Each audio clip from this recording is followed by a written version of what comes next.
but when we decided to do this, we really decided with our little cafe to be very authentic as much as possible with the kinds of food that we had when we went to Dublin and we went overseas and around the country. So, of course, one of the things that are on many of the pub and the cafe menus are the meat pies.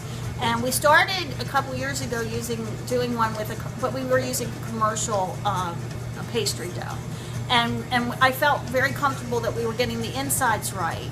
But I always felt uncomfortable because British and Irish people would come in and tell us that the insides are great, but you needed to do this dough. So I eventually went and made my own American version of it, and then researching exactly what this hot crust dough was. And I would ask people about it.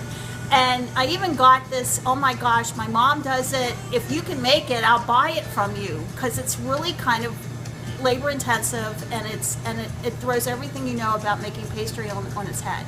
Because in America, what you do is you make the pastry with everything ice cold. I make pies, so I know that. You use ice cold butter, ice cold Crisco, and everything's ice cold. As a matter of fact, you will oftentimes stick it in the refrigerator and get it colder to put it together.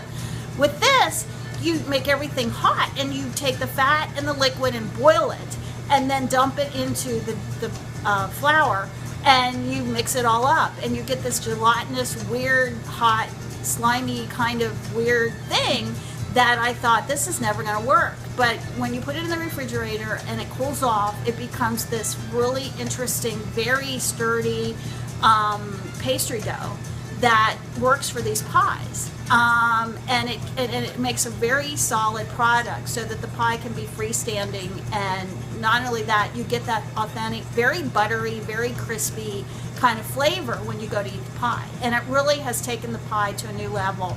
And now we're getting British and Irish people in saying how much more authentic they are and how they're just like the pies they've had. And we're doing a really good job in making them as close to what they should be as possible.